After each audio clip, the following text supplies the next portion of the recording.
En ce temps-là, Jésus appela les 12, alors il commença à les envoyer en mission 2 par 2. Il leur donnait autorité sur les esprits impurs, et il leur prescrivit de ne rien prendre pour la route, mais seulement un bâton, pas de pain, pas de sac, pas de pièces de monnaie dans leur ceinture. Mettez des sandales, ne prenez pas de tunique de rechange. Il leur disait encore, quand vous avez trouvé l'hospitalité dans une maison, restez-y jusqu'à votre départ.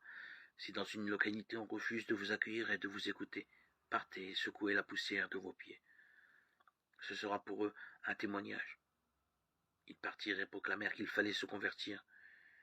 Ils expulsaient beaucoup de démons, faisaient des onctions d'huile à de nombreux malades et les guérissaient. Évangile selon saint Marc, chapitre 6, 7 à 13. L'envoi des 12 rappelle cette première Pâque rapportée dans le livre de l'Exode. Quand la communauté d'Israël prend le repas debout et vite pour entreprendre un grand voyage et sortir de l'oppression, Jésus les envoie avec seulement ce qu'ils ont sur eux, des sandales et un bâton. Expulsant le mal et apportant la guérison, nous aussi il nous envoie. Le refus de certains ne doit pas nous décourager.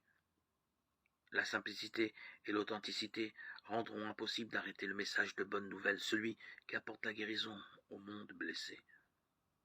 Jésus les envoie avec presque rien pour qu'ils puissent grandir en confiance, même quand lui ne sera plus avec eux.